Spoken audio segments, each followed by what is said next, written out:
কোষে দিকে 1.1 প্রথমে আছে, দেখো দুটোকে একসাথে নিচ্ছি। নিচের মধ্যে কোনগুলি দ্বিঘাত বহুপদী সংখ্যামালা তা বুঝি এবং তারপরে হচ্ছে ABC গুলিকে শনাক্ত করি। প্রথমত এখানে বেশ কয়েকটি শব্দ। এক হচ্ছে বহুপদী। বহুপদী মানে কি? সংখ্যামালা কি জিনিস? দ্বিঘাত মানে কি?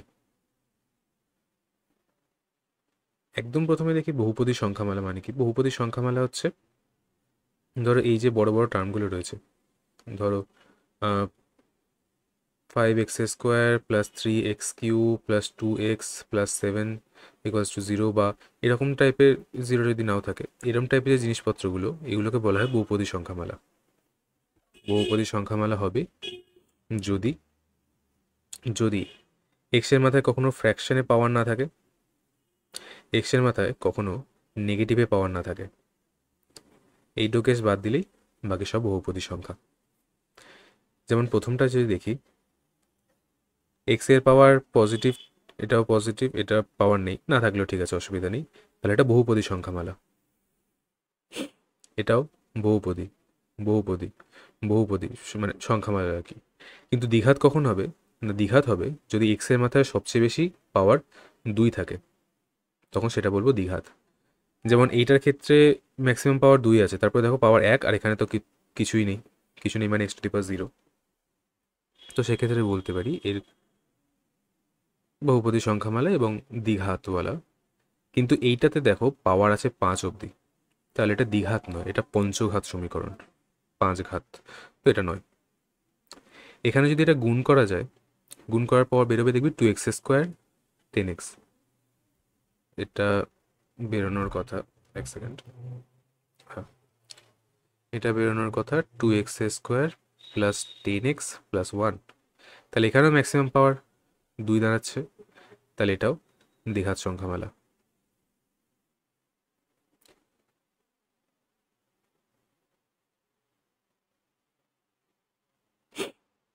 এটার ক্ষেত্রে দেখো ম্যাক্সিমাম পাওয়ার 1 আছে, তাহলে এটাও দ্বিঘাত নয়।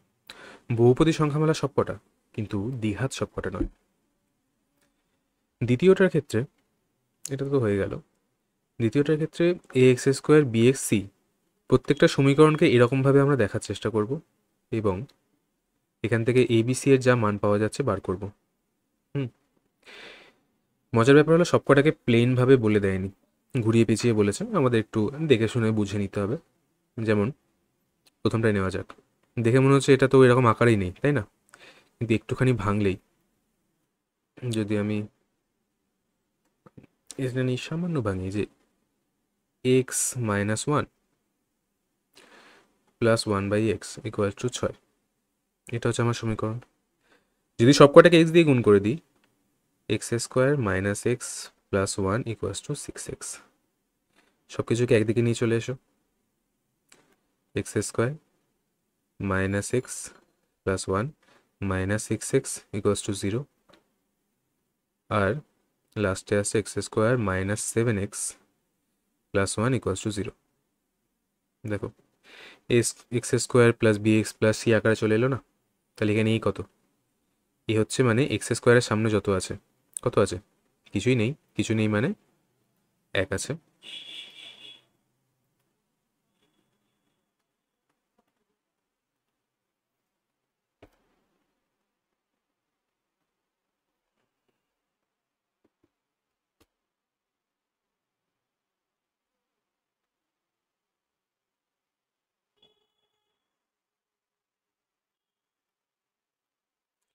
কিছু নেই মানে 1 আছে। বি কোথায় আছে? এক্স এর সামনে, এক্স এর সামনে আমাদের কত এখানে? -7, সরি, তাহলে বি হচ্ছে -7, আর সি দেখো একা পড়ে রয়েছে, তাহলে এখানে সি কত? না, সি হচ্ছে +1। এই তিনটা আমাদের উত্তর। এক একটা জায়গায় একই রকম উত্তর আসতেই পারে, কোনো ব্যাপার না। কিন্তু দ্বিতীয়টাকে দেখো, দ্বিতীয়টাকে যদি দেখি, x plus 3/x equals to x²। এই এক্সটাকে তাড়ানোর জন্য এখানে সব দিকে এক্স দিয়ে গুণ করলে x² plus 3 equals to x³ সবকটাতে একটা করে এক্স জুড়লো, একদিকে টানলে হয়ে যাচ্ছে x cube minus X square minus three equals to zero.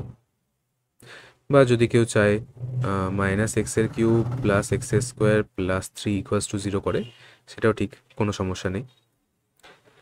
কিন্তু সমস্যা যেটা হলো সেটা হচ্ছে এদের দুজনেরই কারোরই দ্বিঘাত পাওয়ার নেই। মানে জিনিসটাকে A X square B x C এই আকারে তো আসছে না, তাহলে এটাকে আনা যাবে না। এইটার ক্ষেত্রেও দেখো এক্স স্কোয়ার আছে কিন্তু এক্স নেই, তো যদি এটাকে এক্স করি তাহলে আর এটা এক্স স্কোয়ার থাকবে না, তাহলে এটাও আনা যাবে না। এইটাকে ভেঙে দেখা যেতে পারে, X minus two whole square, X minus two এর হোল স্কোয়ার সমান সমান X square minus four X plus four.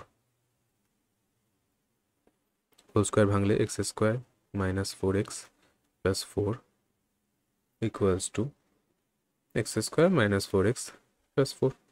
সব যদি একদিকে টেনে নিয়ে চলে আসি, X square minus four X plus four minus X square plus four X minus four, মোটামুটি সবই কেটে যাচ্ছে, মানে কিছুই থাকছে না, নাথিং। আমাদের সমীকরণই ভ্যানিশ হয়ে যাচ্ছে। তাহলে এটাকেও আমরা ওই রকম আকারে লিখতে কখনোই পারবো না। তিনেরগুলো দেখা যাক।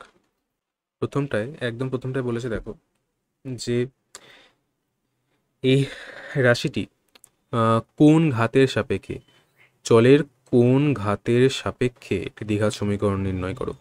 কোন ঘাতের সাপেক্ষে বলতে আমি ডাইরেক্টলি দ্বিঘাত সমীকরণ কাদের বললাম, যারা x square something something x square something something x plus something something equals to zero, এই টাইপের সমীকরণ। মানে এক্স স্কোয়ার বি এক্স আর সি যেটা করছিল, মানে একটা এক্স স্কোয়ার থাকবেই, এক্স নাও থাকতে পারে, থাকতেও পারে, সি থাকতে পারে, নাও থাকতে পারে, এক্স স্কোয়ার থাকবেই, আর এক্সের স্কোয়ারের চেয়ে বেশি পাওয়ার কোনো থাকবে না, এটা ছিল শর্ত। কিন্তু এখানে তো 6 আর 3 রয়েছে, তাহলে জিনিসটা ডাইরেক্টলি দ্বিঘাত নেই। কিন্তু আরেকটা জিনিস খেয়াল কর, এটাকে এইভাবে তো লেখা যায় এক্স কিউবের whole square minus X cube minus two সমান শূন্য। সেক্ষেত্রে যদি আমি এক্সের কিউবটাকে চল হিসেবে ধরি, তার স্কোয়ার, তার এক ঘাত, আর কিছু নেই, জিনিসটা x square x c x square B x C এই টাইপেরই ফর্মে চলে এলো। তার মানে এটা চলের কোন ঘাত, না চলের তৃতীয় ঘাতের সঙ্গে সাপেক্ষে দ্বিঘাত সমীকরণ গঠন করছে, বুঝলি?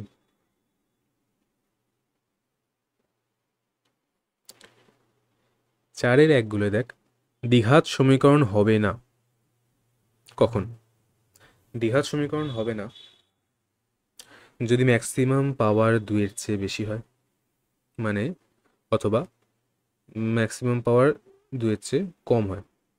ম্যাক্সিমাম পাওয়ার 2 হলে দ্বিঘাত, তো যাই হোক, আমি এখানে বাড়াতে তো পারবো না, এক্স কিউব কোনো জায়গা থেকে আনা সম্ভব না, কিন্তু এক্স স্কোয়ারটাকে তাড়িয়ে দিতে পারি কী করে, এ ইজ ইকুয়ালস টু 2 ধর, এ ইজ ইকুয়ালস টু 2 ধরলে এ মাইনাস 2 কত হচ্ছে, 0। এ মাইনাস 2 যদি 0 হয়ে যায় তাহলে 0 ইন্টু এক্স স্কোয়ার মানে 0, তাহলে এক্স স্কোয়ার পালিয়ে গেল, আর এক্স স্কোয়ার যেই পালিয়ে যাচ্ছে এটা দ্বিঘাত সমীকরণ থাকছে না। তাহলে এর কোন মানের জন্য, না এ ইজ ইকুয়ালস টু 2 এই মানটার জন্যও দ্বিঘাত হবে না, এরকম ব্যাপারটা। তারপর এক্ষেত্রে এটাকে যদি A X square B X plus C আকারে প্রকাশ করা হয়, তাহলে এক্সের সহগ কত, প্রকাশ করে দেখি। X by four minus x equals to 1/3x। এটাকে টানলে এরকম পেয়ে যাবি, দেখ 3x square equals to 4 minus x, সবাইকে একদিকে করি, 3x স্কোয়ার ইকুয়ালস টু নয় 3x square plus x minus 4 equals to 0। তাহলে এখানে এক্স এর সহগ কত, না এক্স এর সহগ হলো +1, তাহলে এক্স এর সহগ আমাদের +1, এটার উত্তর। তারপরে আরেকটা বলেছে এটাকে ওই A X square B x C আকারে প্রকাশ করি, তাহলে সব অঙ্ককে X square plus B X plus C আকারেই প্রকাশ করে দেওয়া হবে কোনো না কোনোভাবে টেনে টেনে। তার কারণ অবশ্যই আছে। এইটার ক্ষেত্রে দেখ, এটা একবার লিখে নি।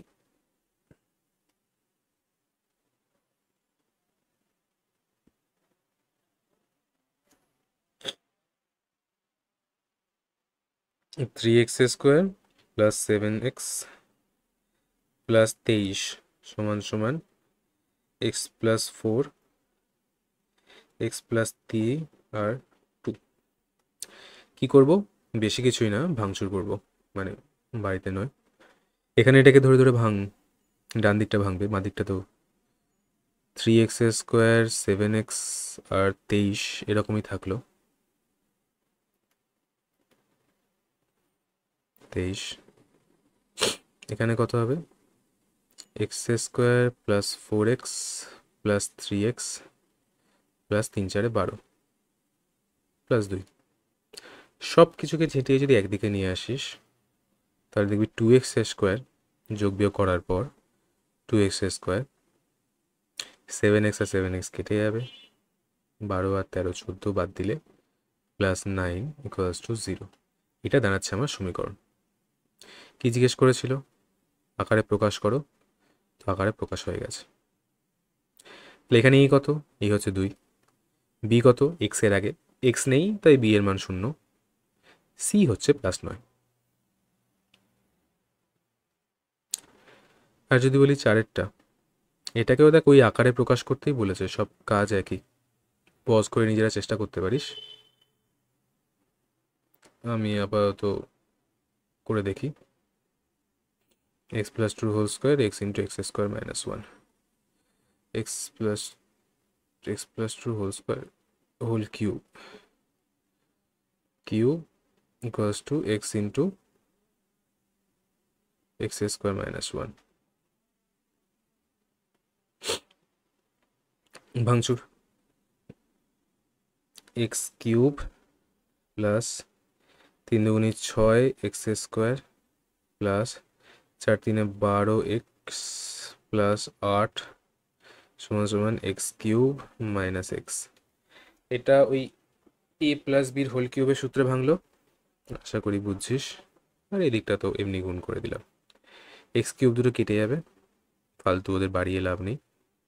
যেটা দাঁড়াচ্ছে সেটা হচ্ছে 6x স্কোয়ার প্লাস 13x। এই 12xের সঙ্গে এই এক্সটা এসে জুড়ে গেল, কারণ মাইনাস আছে, প্লাস ওদিকে, প্লাস 8 ইকুয়ালস টু 0। তাহলে এখানে ই কত? 6, বি হলো 13, সি হলো ঠিক 8। এটা আমাদের কমপ্লিট। 3 আর 4 অব্দি আশা করি বোঝা গেছে।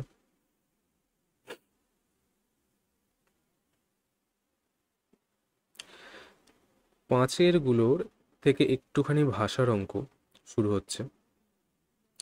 দেখা হবে যে আমরা একটা সমীকরণ তো গাণিতিক ভাষা, মানে গাণিতিক রূপ টাইপের, আমরা যে কোনো অ্যাকচুয়াল বাংলা ভাষাকে কিভাবে সমীকরণের ভাষায় রূপান্তরিত করতে পারছি, স্থানান্তরিত, কারণ হিসেব করার জন্য আমাদের সমীকরণ দরকার না। যা বলবে সেটাকেই শুধুমাত্র অঙ্কের ভাষায় কনভার্ট করা, আর কিছু না। যেমন প্রথমটা কি বলছে? 52কে এমন দুটি অংশে বিভক্ত করি যাতে এক অংশ অপর অংশের বর্গের সমান হয়। সরি, 52 কেন, 42কে। তাহলে 42কে দু টুকরো করতে হবে যাতে একটি অন্যটার বর্গের সমান হয়, তাই না? তাহলে ভাবলাম এই যে 42, এটা ভেঙে আমি দুটো টুকরো পাবো। ভেঙে বলতে মানে মানে দুটোকে যোগ করে 42 হবে, এরম দুটো টুকরো। কত কত যোগ করে 42 হবে আমি জানি না, আমার জানার দরকারও নেই। কিন্তু দেখ বলেছে একটি অংশ অপর অংশের বর্গের সমান। একটি অংশ, এক অংশ অপর অংশের বর্গের সমান। তাহলে একটা অংশকে যদি আমি এক্স ধরে নিই,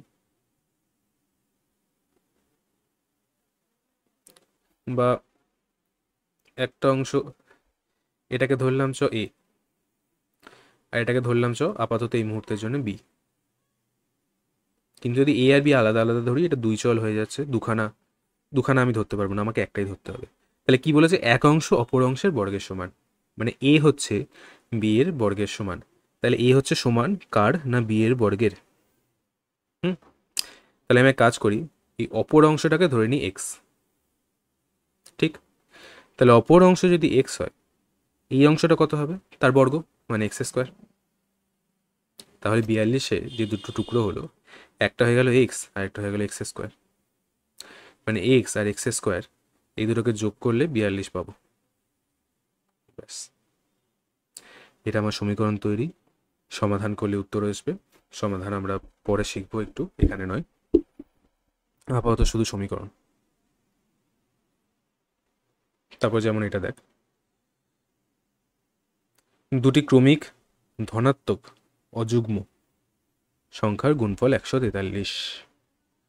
দুটি ক্রমিক ধনাত্মক অযুগ্ম সংখ্যার গুণফল, তিনটে শব্দ যাদের মানে জানা খুব দরকার। প্রথমত ক্রমিক, ধনাত্মক সবাই জানে আশা করি, অযুগ্ম তাদের গুণফল। গুণফল মানেও মোটামুটি জানে সবাই।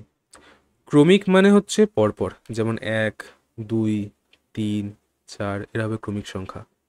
বা যদি বলি 2, 4, 6, 8 এরা হবে ক্রমিক যুগ্ম সংখ্যা, মানে ক্রমিক জোড় সংখ্যা, যত জোড় সংখ্যা আছে পরপর পরপর লেখা। বা যদি বলি 1, 3, 5, 7 এরকম করে চলতে থাকে, এগুলো হবে ক্রমিক বিজোড় সংখ্যা বা ক্রমিক অযুগ্ম সংখ্যা, যেটার কথা এরা বলতে চেয়েছে। আর ধনাত্মক তো ধনাত্মক, আর নেগেটিভে আমি যাইনি। -1, -3 যদি করতাম সেগুলো ঋণাত্মক হতো। এই সব কটা সংখ্যা ধনাত্মক, তাহলে এই ক্রমিক যুগ্ম এদের কথাই বলা হয়েছে ক্রমিক যুগ্ম সংখ্যা বলতে। তাহলে এই যে ক্রমিক ধনাত্মক, সরি যুগ্ম না অযুগ্ম বলেছে, ক্রমিক ধনাত্মক অযুগ্ম সংখ্যা মানে অ্যাকচুয়ালি এই টাইপের সংখ্যাগুলোর কথা বলতে চেয়েছে। কিন্তু আমরা তো জানি না একটাও। কিন্তু একটা জিনিস দেখ, প্রত্যেকটা সংখ্যা 2 করে বাড়ছে, তাই না? প্রত্যেকটা 2 করে বাড়ছে যেহেতু বিজোড়। তাই যদি একটা সংখ্যা এক্স হয়, পরের সংখ্যাটা হবে x+2, যেহেতু অযুগ্ম। শুধু ক্রমিক বললে এক এক করে বাড়তো, কিন্তু এটা অযুগ্ম বলেছে তাই 2 করে। এদের গুণফল 143, তো খুব ভালো কথা, গুণ করে দিই, কি আছে? এদের গুণফল মানে এক্স আর x+2 এদের গুণফল হয়ে গেল 143। ব্যাস, এখানেই শেষ। এটা আমার সমীকরণ। যদি চাস আর একটু ভেঙে নিতে পারিস যে x² + 2x = 143, বা একদিকে টানলে x² + 2x - 143 = 0, এইসব কিছু করতে পারিস, চাইলে নাই করতে পারিস। এর সাথে আমাদের 2-টাও শেষ। এবার 3-টার ক্ষেত্রে দেখ, দুটি ক্রমিক সংখ্যার বর্গের সমষ্টি। ক্রমিক মানে কি বললাম? পরপর। তাহলে শুধু ক্রমিক সংখ্যা মানে এক এক করে বাড়বে, মানে একটা সংখ্যা যদি এক্স হয়, এটাকে না বরং লাল দিয়ে করি, মানে একটা সংখ্যা যদি এক্স হয়, তার পরের সংখ্যাটা হয়ে যাবে x+1। এদের বর্গের সমষ্টি 313। তাহলে যদি এক্স আর x+1 হয়, এদের বর্গ কত কত? x² আর x+1 এর হোল স্কোয়ার, দুটোর বর্গ। এবার এই বর্গ দুটোর ওরা কী করেছে? বর্গ দুটোর সমষ্টি করে দিয়েছে, দিয়ে সেটা কত এসছে না 313। এইভাবে প্রত্যেকটা বাংলা ভাষাকে অঙ্কের ভাষায় কিভাবে বোঝা যাচ্ছে, তো ল্যাঙ্গুয়েজের মতো তো যেমন ট্রান্সলেশন করে নিই ইংরেজিতে, ওরমই কিছুটা। তো এই রূপান্তরটা আমাদের করতে হবে, ব্যাস, আর কিছু না। দুটি ক্রমিক সংখ্যা মানে পরপর, তাদের বর্গ মানে স্কোয়ার, বর্গের আবার সমষ্টি মানে যোগ করে দাও, যোগ করে কত পাচ্ছি? 313। ব্যাস, লাইন বাই লাইন সাজাও, সমীকরণ তৈরি। যা বলবে শুধু করে যাব, বেশি একদম কিছু ভাববো না, মাথা খাটাবো না, সিম্পল। আশা করি বোঝা গেছে। এবার ছয়েরগুলো আমরা করবো, ছয়েরগুলো একটু নিজে নিজেও চেষ্টা করিস পজ করে করে, আর ভালো হয় সেটা, নইলে আমরা তো করছি, আটকে গেলে দেখে নিতে পারবি। ছয়গুলো দেখ, আমি কিন্তু, আচ্ছা একটা কথা, আমি কিন্তু এগুলোকে শর্টে করছি, এত ছোট ছোট পরীক্ষায় যেন লিখে দিস না। আর একটু লেখা টেখা করতে হয়, স্যাররা দেখাবেন, দেখিয়েছেন নিশ্চয়ই কতটা লিখতে হবে, বা তোদের উদাহরণ করে দেওয়া প্রয়োগ ওইগুলোর মধ্যে পেয়ে যাবি কী লিখতে হবে, কীভাবে লিখতে হবে। আমরা শুধু করছি, জিনিসটাকে ভাবতে কীভাবে হয় সেটা বলছি। যেমন একটি আয়তক্ষেত্রকার জায়গার কর্ণ 15 মিটার, তার দৈর্ঘ্য প্রস্থ অপেক্ষা 3 মিটার বেশি। ভালো কথা। আয়তক্ষেত্রকার জায়গা,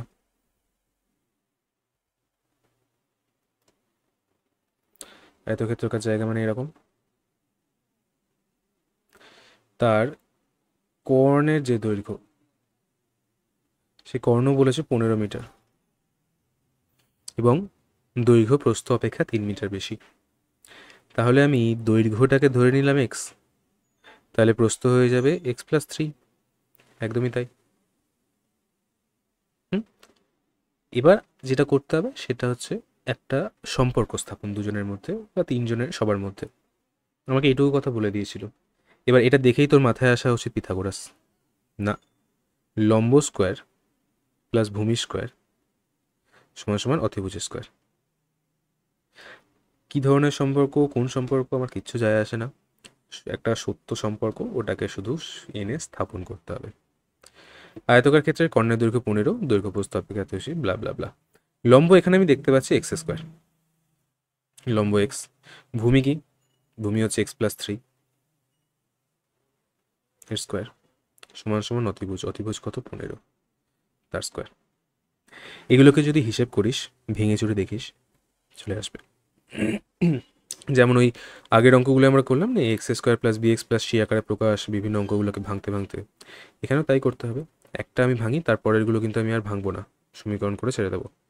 যেমন এটাকে ভাঙলে কি আসছে? x² প্লাস ওখানে যদি দেখিস x², 6x আর 9, এটা ওই পার্টটুকু ভেঙে এলো,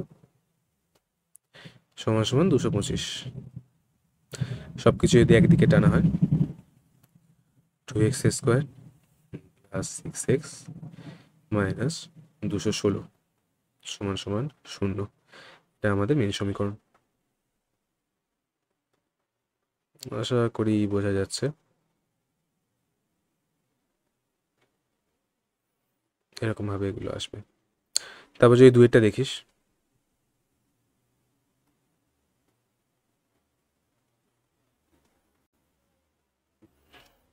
দুইটা দেখ বলেছে 80 টাকায় কয়েক কেজি চিনি কিনলেন, যদি ওই টাকায় তিনি আরও 4 কেজি চিনি বেশি পেতেন, তাহলে কিগ্রা প্রতি চিনির দাম 1 টাকা কম হতো।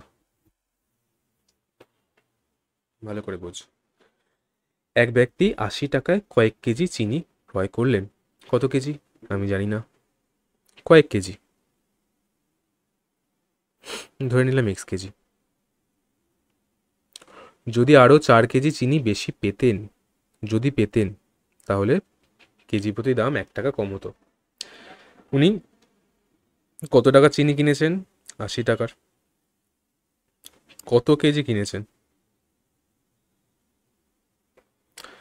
ধরলাম x কেজি। তাহলে প্রতি কেজি দাম কত? প্রতি কেজি 80x।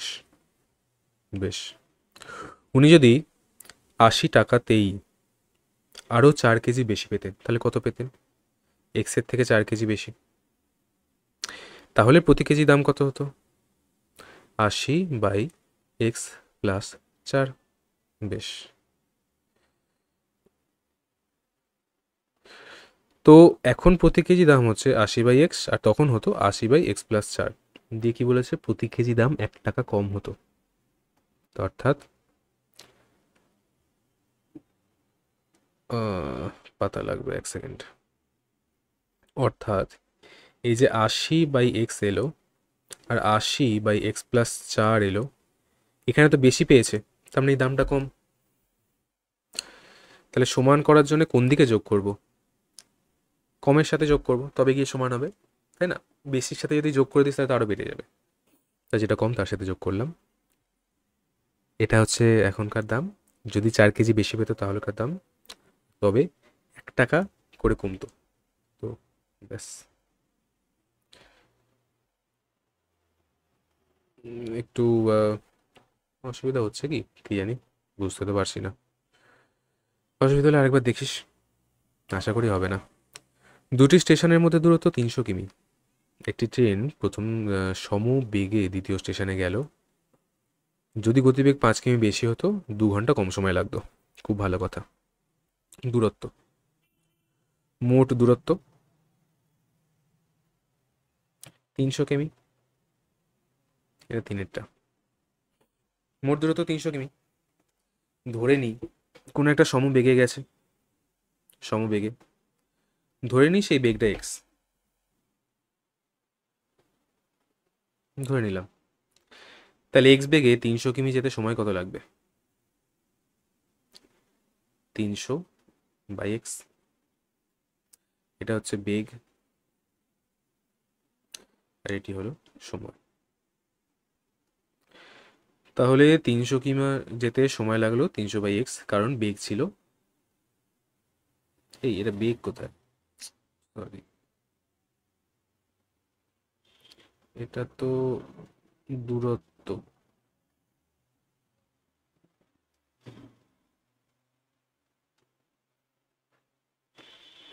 এটা হচ্ছে দূরত্ব। আর বেগ কত? বেগ আমরা ধরেছিলাম হচ্ছে এক্স। বেশ, এবার সেম 300 কিলোমিটার রাস্তা যদি এক্স এর জায়গায় কি বলেছে, যদি বেগ 5 কিমি বেশি হতো, 5 কিমি বেশি মানে এক্স প্লাস 5 হতো, যদি হতো তখন কত সময় লাগতো? 300 বাই এক্স প্লাস 5। খুব ভালো কথা। এই সময়টা লাগছে, এই সময়টা লাগতো, তফাৎ কি বলেছে? 2 ঘন্টা কম সময় লাগতো, 2 ঘন্টা কম। তাহলে 300 বাই এক্স আর ওদিকে 300 বাই এক্স প্লাস 5,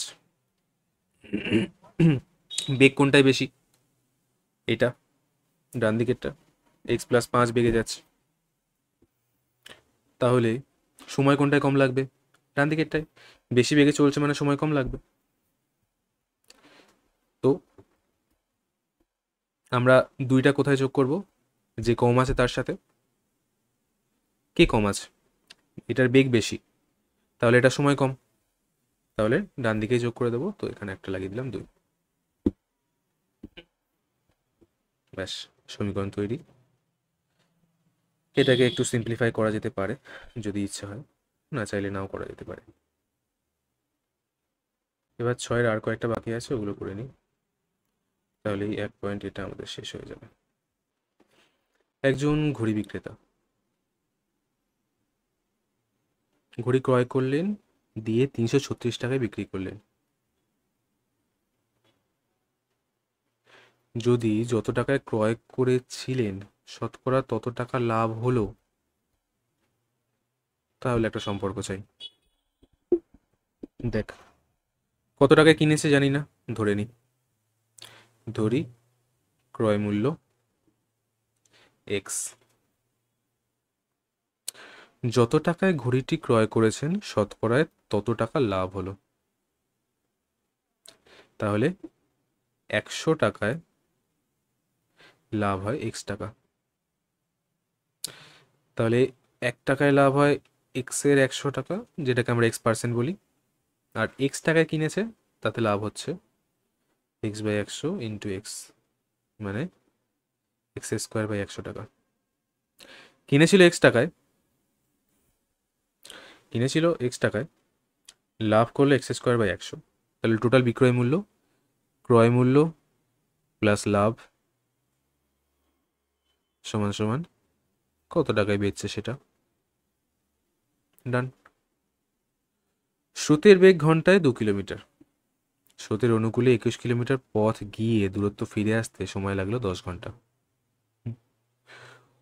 রতন মাঝির যে অ্যাকচুয়াল বেগ সেটা আমরা ধরে নিলাম এক্স।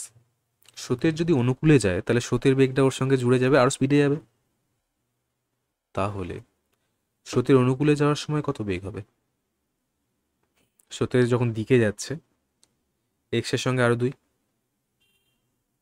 যোগ হয়ে যাবে, কিন্তু যখন উল্টো দিকে ফিরতে যাবে তখন ওকে বাধা দেবে, তো তখন ওর বেগ হয়ে যাবে x-2, কারণ 2 কিলোমিটার কমে যাবে। যদি অ্যাকচুয়াল 10 হয়, স্রোতের সঙ্গে যখন যাবে তখন 12 হয়ে যাবে, স্রোতের বিপরীতে যখন যাবে তখন 8 হয়ে যাবে। টোটাল রাস্তা 21, তার মানে 21 যাচ্ছে, 21 আসছে। 21 যেতে সময় কত লাগবে? দূরত্ব বাই বেগ। আর 21 আসতে সময় কত লাগবে? দূরত্ব বাই বেগ। দেখ, যাওয়ার সময় বেগ একরকম, ফেরার সময় বেগ একরকম, তফাৎ শুধু ওইটুকু। তাহলে যেতে সময় লাগলো 21/x+2, আর ফিরতে সময় লাগলো 21/x-2। তাহলে মোট সময় কত লাগলো? এতটা, কিন্তু বলেছে মোট সময় 10 ঘন্টা লেগেছে, তাহলে এটা সময় সমান 10। ব্যাস, যা বলবে শুধু সেইটাকে ধরে, তারপরে দুটো দেখা যাক। আমাদের বাড়ির বাগান পরিষ্কার করতে মহিম অপেক্ষা মজিদের 3 ঘন্টা বেশি সময় লাগে। উভয় একসঙ্গে কাজটা 2 ঘন্টায় শেষ করতে পারে। ছোটবেলায় সেই সময় কাজে অঙ্ক করেছিলি, সেখান থেকে এটা টানছে। এটা যদি তোর আপাতত অসুবিধা মনে হয় বাদ দিতে পারিস, কিছু বলবো না, অসুবিধা নেই।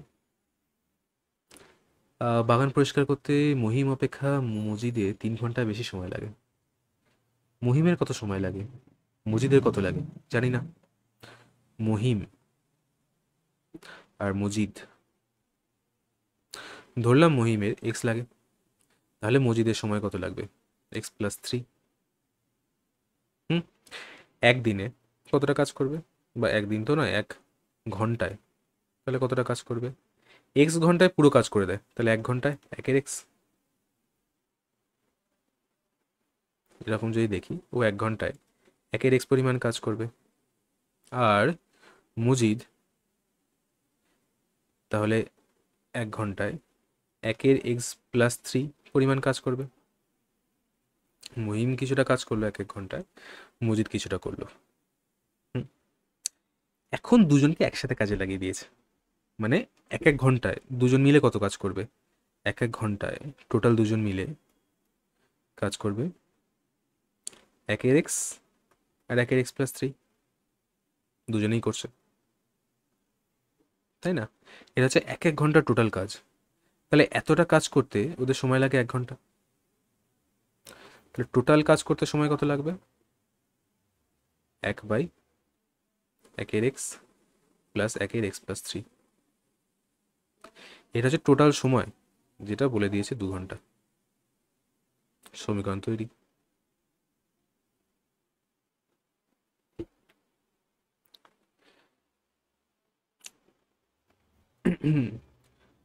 এটা দেখ, 2 অঙ্ক বিশিষ্ট একটি সংখ্যা, একক স্থানীয় অঙ্কটি দশক স্থানীয় অঙ্কের অপেক্ষা 6 বেশি। তাহলে একক স্থানে একটা সংখ্যা আছে, দশকের স্থানে একটা সংখ্যা আছে। একক স্থানে যে আছে সে দশকের স্থানের চেয়ে 6 বেশি। তাই ধরে নিলাম দশকের স্থানে x আছে, তাহলে এককের স্থানে x+6 আছে। তাহলে সংখ্যাটা কি? 10 × x+1+6। এটা হচ্ছে মেন সংখ্যা। কি বলতে চেয়েছে? অঙ্কদ্বয়ের গুণ এবং দুটি অঙ্ক বিশিষ্ট একটি সংখ্যার একক স্থানীয় অঙ্কটি দশক স্থানীয় অঙ্ক অপেক্ষা 6 বেশি, এবং অঙ্কদ্বয়ের গুণফল সংখ্যাটির চেয়ে 12 কম। অঙ্কদ্বয়ের গুণফল সংখ্যাটির চেয়ে 12 কম, তাহলে এটা মেন সংখ্যাটা। অঙ্কদ্বয়ের গুণফল কত? x × x+6। কে ছোট? গুণফল সংখ্যাটির চেয়ে কম, তাহলে গুণফলটা কম, গুণফল ছোট। কত কম? 12 কম। 12টায় কোথায় লাগাবো? যে ছোট তার কাছে। কে ছোট? গুণফল। তাহলে গুণফলের সঙ্গে 12। ব্যাস, সমীকরণ তৈরি। এবার এটাকে গুণফুন করে একটুখানি সিম্পলিফাই, সহজ সহজ করে নিয়ে যা দাঁড়াবে। আর লাস্ট আমাদের একটা অঙ্ক আছে, যেটা করে নিলে এটা শেষ, যেটা হলো গিয়ে তোর ধর 45 মিটার দীর্ঘ, এত মিটার প্রস্থ একটা আয়তাকার খেলার মাঠে বাইরে চারপাশে ব্লা ব্লা ব্লা ব্লা ব্লা ব্লা। আমার বেশি কথা একসাথে মাথায় থাকে না, তো আগে আঁকি। 45 আর 40, 45 আর 40 মিটার বিশিষ্ট একটি আয়তক্ষেত্রাকার খেলার মাঠ। আগে মাঠ তৈরি হোক, তারপর দেখা যাবে। এটা কি তৈরি হলো আমিও শিওর না। আশা করি এটা মা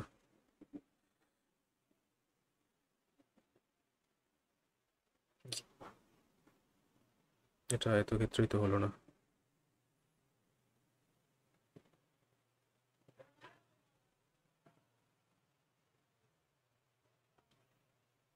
হুম,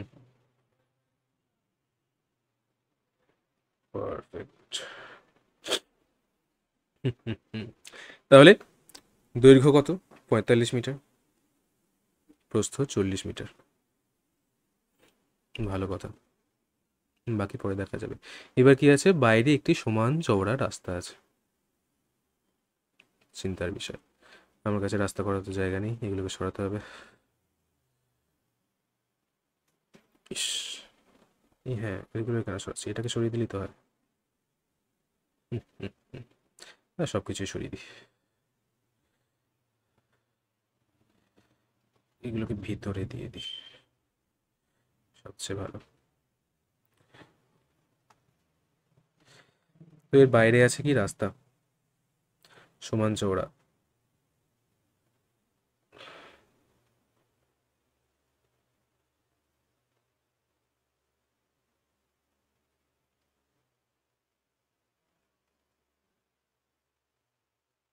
সমান চওড়া বাইরে দিয়ে যাচ্ছে একটি রাস্তা। কত চওড়া জানি না, যেখানেই জানি না সেখানেই ধরবো। ধরে নিই এই রাস্তাটা চওড়া হচ্ছে এক্স পরিমাণ। ধরে নেওয়া হলো রাস্তাটা এক্স পরিমাণ চওড়া। তাহলে টোটালটা কত? 40 প্লাস এক্স। আর এই টোটালটা 40 মাইনাস এক্স। রাস্তার ক্ষেত্রফল বার করা হতো, সরি 40 মাইনাস এক্স কেন বলছি, মাথা গেছে। 45 প্লাস এক্স। এই এক্সই বা কেন বলছি? দেখ, 45-এর দুদিকে দুখানা এক্স তো, মানে দুটো রাস্তা তো, তো দুটো রাস্তা যোগ হবে, টোটাল 2x বাড়বে। এটারও তেমনি, 40-এর সাথে এদিকে একটা রাস্তা এদিকে আরেকটা রাস্তা, তো এটাও 2x বাড়বে। এবার রাস্তার ক্ষেত্রফল আমরা কি করে বার করতাম? না, সেই টোটাল রাস্তা সহ জমির ক্ষেত্রফল, সেখান থেকে বাদ দিয়ে দিতাম যে রাস্তা শুধু জমিটা কতটা। রাস্তা সহ জমি মানে 45 প্লাস 2x আর 40 প্লাস 2x, এই দুটোর গুণফল। সেখান থেকে বাদ দিয়ে দেব শুধু জমিটা। শুধু জমি কত? 45 ইন্টু 40। এটা হয়ে গেল মোট রাস্তার ক্ষেত্রফল। আর সেই রাস্তার ক্ষেত্রফল আমাকে কত বলে দিয়েছে? রাস্তার ক্ষেত্রফল বলে দিয়েছে 45 বর্গ মিটার, সরি 45 না, 450। তাহলে এই ক্ষেত্রফল হচ্ছে 450। ব্যাস, সমীকরণ তৈরি। কি চাই? অঙ্ক পড়বো, ধাপে ধাপে একটু একটু করে ভাববো কি বলতে চাইছে, সেটাকে একটু একটু করে অঙ্কে দাঁড় করাবো, শেষমেশ চলে আসবে। চিন্তা নেই। এগুলোকে নিজেরও একবার চেষ্টা করিস, বুঝে তো গেলি। আর আবারও বলছি, লেখা কিন্তু এছাড়া দরকার, এইটুকু লেখাতে হবে না। আমি শুধু জিনিসটাকে বোঝালাম, ভাবা কিভাবে হবে, লেখালেখি ওসবগুলো থাকবে অবশ্যই। এই ছিল আমাদের কষে দেখি 1.1।